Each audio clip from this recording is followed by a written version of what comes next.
Alright, hello and welcome everybody to Katawa Shojou. This is a visual novel, and I read on the internet that it contains, in the end, some adult stuff, so the viewer discretion is advised, as you say in America, at least. I don't know if you say it in Great Britain too. I like RPG Maker games very much, like really much, and I thought, yeah, I often like this anime style they draw, and I thought, why not try out a visual novel? Only to realize that most visual novels that are translated in English are some kind of perverted stuff, or well, in English there's not very much. So I looked for something that wasn't very expensive and in English. And so this game is for free if you want to check it out. I'll put a link in the description below. And I'm rambling too much stuff. Just start to play the game.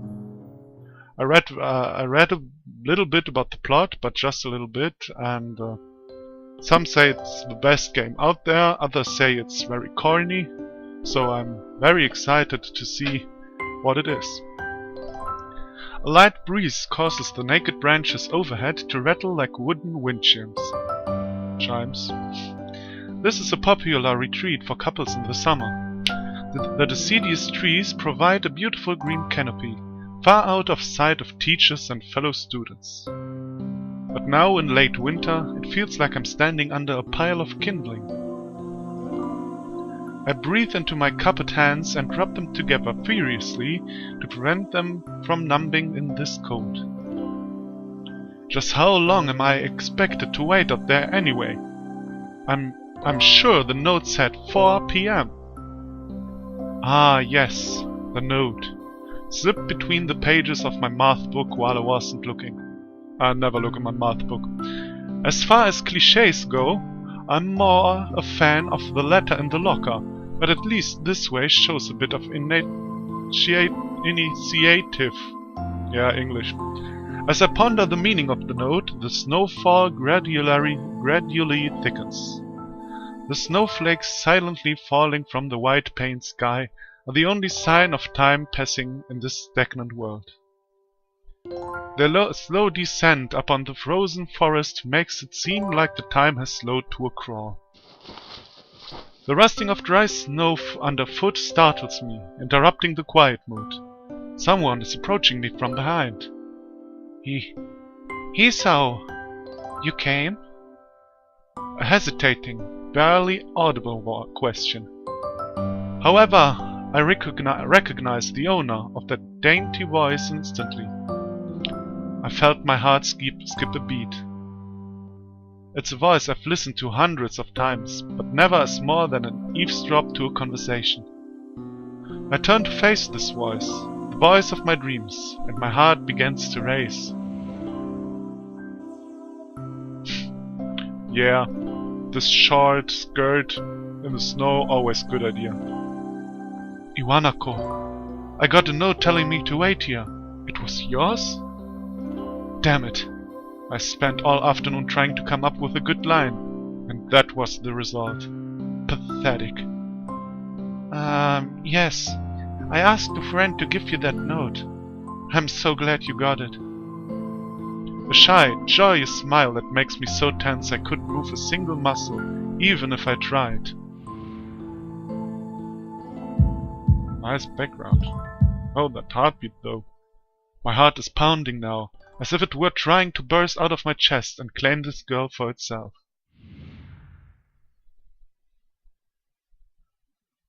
So, here we are, out in the cold. Once again, the wind stirs up the branches. The cacophonous noise is music to my ears. Iwanako flinches ever so softly against the gust of wind. As it passes, she rights herself, as if supported by some new confidence. Her eyes look with mine, and she lazily twirls her long dark hair around her finger. All the while, The anxious beating of my heart grows louder. My throat is tight. I doubt I could even force a word out if I tried. You see, I wanted to know, dramatic heartbeat, if you'd go out with me. I stand there, motionless, save for my heart pounding.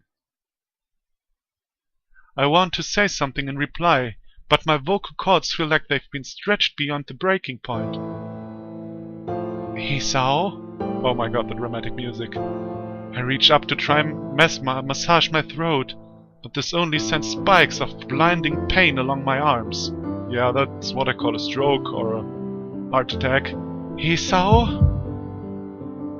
My whole body freezes, save for my eyes, which shoot open in terror.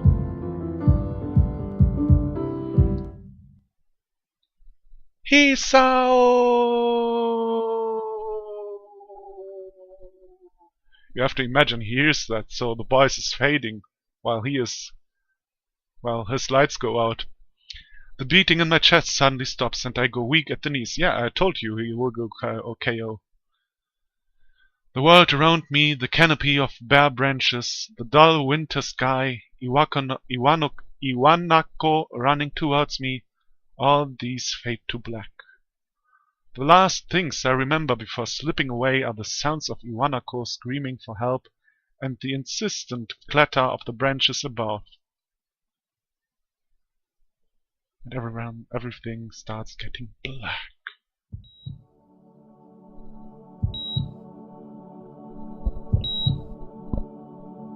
Four Leaf Studio presents Katawa Shojou. Katawa Shojou, probably. They even animated that. Great. Writing anonymous 22 out. Too fast. Alright, I already knew that part, so I wasn't very surprised at that. I read a little bit about the plot on the internet, but just about the beginning. So, I'm not surprised that he's in the hospital.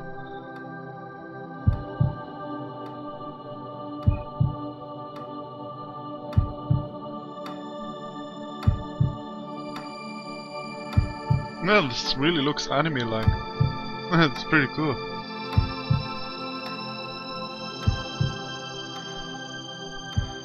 It's really sad that there are so few visual novels in English. I really wanted to play Clannad or Clannad, I don't know how you say it, but you only can get it in Japanese, and importing stuff from Japan is really complicated. It's been 4 months since my heart attack.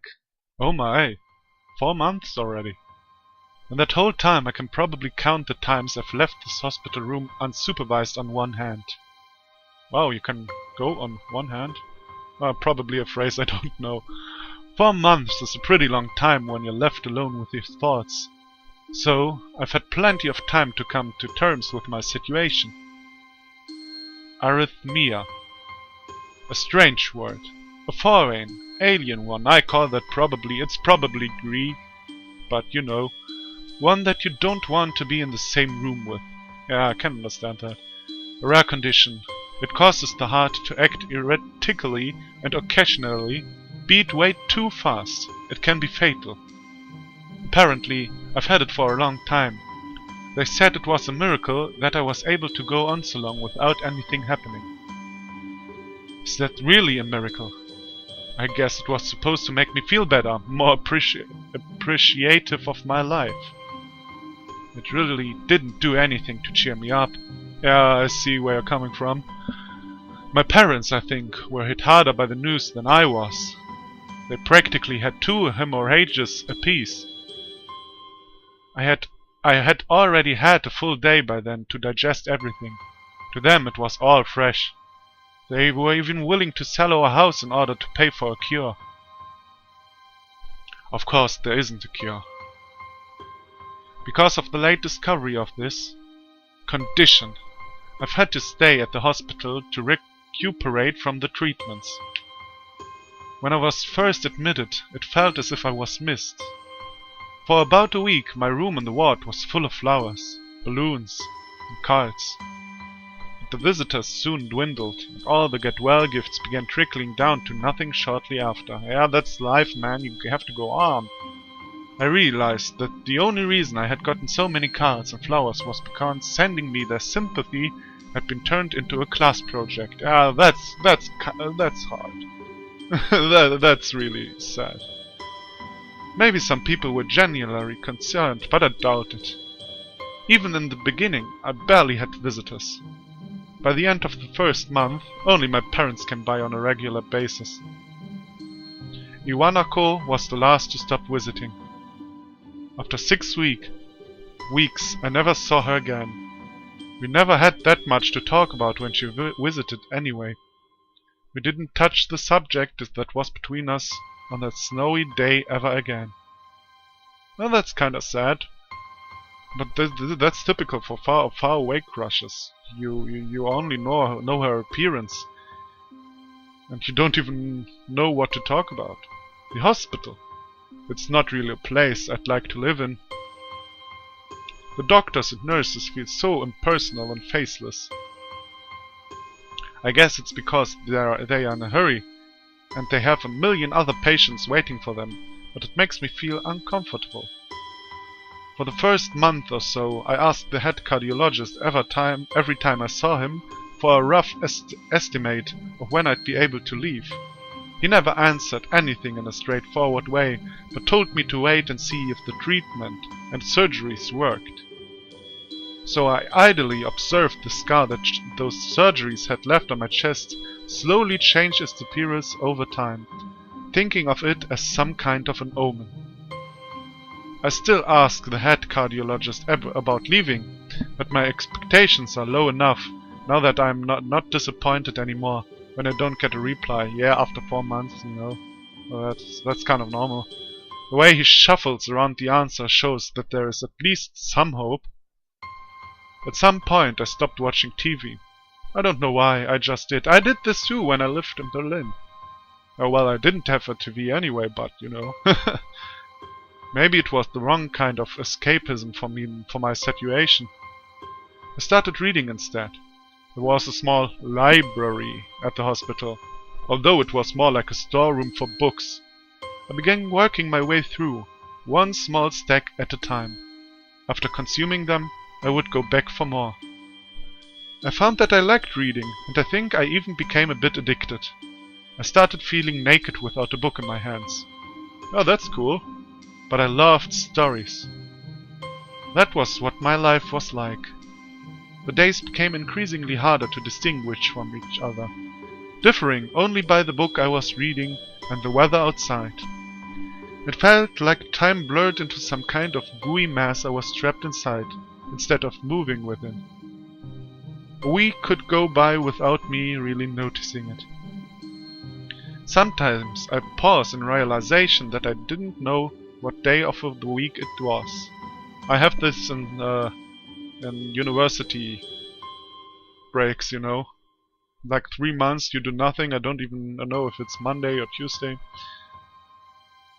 But other times, all the things that surrounded me would painfully crash into my consciousness, through the barrier of nonchalance I had set up for myself. The pages of my book would start to feel sharp and burning hot, and the heaviness in my chest would become so hard to bear that I had to put the book aside and just lay down for a while, looking at the ceiling as if I was going to cry. But that happened only rarely. And I couldn't even cry. Oh, that's kind of a cliché, but okay, I'll take it. Today the doctor comes in and gives me a smile. He seems excited, but not very. It's like he is trying to make an effort to be happy on my behalf. My parents are here. It's been a few days since I've last seen them. Both of them are sort of dressed up. Is this supposed to be some kind of special occasion? It's not a party. There is this ritual the head cardiologist has. He takes his time, sorting his papers, then setting them aside, as if to make a point of the pointless of what he just did. Okay. Then he casually sits down on the edge of the bed next to mine. He looks me in the eyes for a moment. Hello, Hisao. How are you today? I don't answer him, but I smile a little back at him. I believe that you can go home. Your heart is stronger now, and with some precautions, you should be fine. We have all your medication sorted out. I'll give your father the prescription. The doctor hands a sheet of paper to my dad, whose expression turns wooden as he reads it quickly. So many. I take it from his hand and take a look myself, feeling numb. How am I supposed to react to this? To what? The absurdly long list of medications staring back. Oh my god! Oh my god! Yeah, just go to school and go drink all the chemicals they have. The absurdly long list of medications staring back at me, for the paper seems insurmountable. They all blend together in a sea of letters. This is insane. Side effects and adverse effects, contradictions and dosages are listed line after line with cold precision. I try to read them, but it's so futile. I can't understand any of it. Attempting to only makes me feel sick. All this for the rest of my life, every day. I'm afraid that is the best we can do at this point. However, new medications are always being developed, so I wouldn't be surprised to see that list fade over the years. Years? What kind of confidence booster is that? I'd have felt better that if he hadn't said anything at all. Also, I've spoken with your parents, and we believe that it would be best if you don't return to your old school. What? Please calm down, Hisao. Listen to... Oh, that's Dad. Sorry. Please calm down, Hisao. Listen to what the doctor has to say. Calm down? The way he says it tells me he knew full well that I wouldn't like it. Am I going to be homeschooled? Whatever of my concern shows, it's ignored. We all understand that your education is paramount. However, I don't think that it's wise for you to be without supervision. At least not until we're sure that your medication is suitable. So I've spoken to your parents about a transfer. It's a school called Yamaku Academy that specializes in dealing with disabled students. Disabled? What am I? It has a 24-hour nursing staff, and it's only a few minutes from a highly regarded general hospital. The majority of students live on the campus. Think of it as a boarding school of sorts. It's designed to give students a degree of independence while keeping help nearby. Independence? It's a school for disabled kids. Don't try to disguise this fact. If it was really that free, there wouldn't be a 24-hour nursing staff. You wouldn't make a hospital being nearby a selling point. Of course, that's only if you want to go. But your mother and I aren't really able to homeschool you. We went out there and had a look a couple of weeks back. I think you'd like it.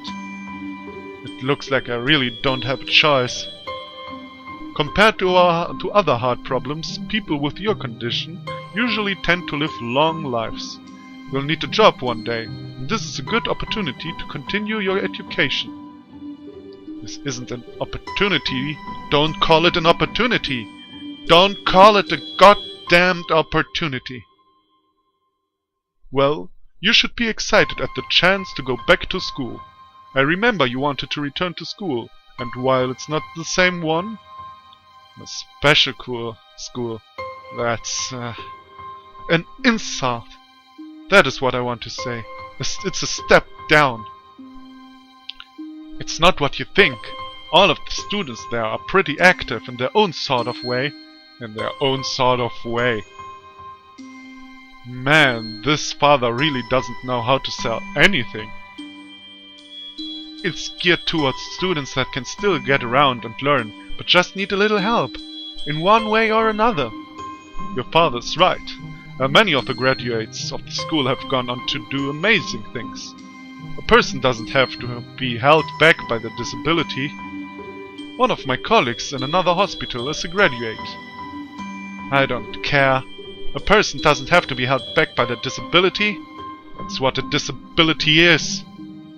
I really hate that something so important was decided for me. But what can I do about it? A normal life is out of question now. It's funny. I had always thought my life was actually kind of boring. Now I miss it. I want to protest. I want to blame this lack of reaction on shock or fatigue. I could easily yell out something now. Something about how I can go back to school anyway. But no. I don't say anything. The fact is that I know it's futile. I look around the room, feeling very tired of all this. The hospital, doctors, the condition, everything. I didn't see anything that would make me feel any different. There really isn't a choice. I know this, but the thought of going to be disabled, of going to a disabled school, what are those even like? As much as I try to put a positive spin on this, it's very difficult. But let me try. A clean slate isn't a bad thing. That is all I can think of to get me through this. At least I still have something. Even it's a special cool. It's something. It's a fresh start, and my life isn't over. It would be a mistake to just resign myself to thinking that. At the very least, I'll try to see what my new life will look like. Yeah, that's good. At least better than saying, nah, I'm dead anyway.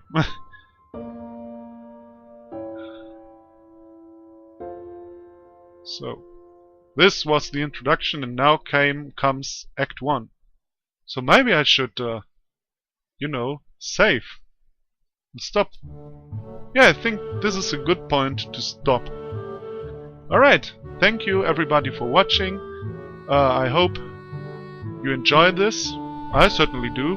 Now, this first part, this introduction, this is what I read in the internet. But I go completely blind in this, from now on at least.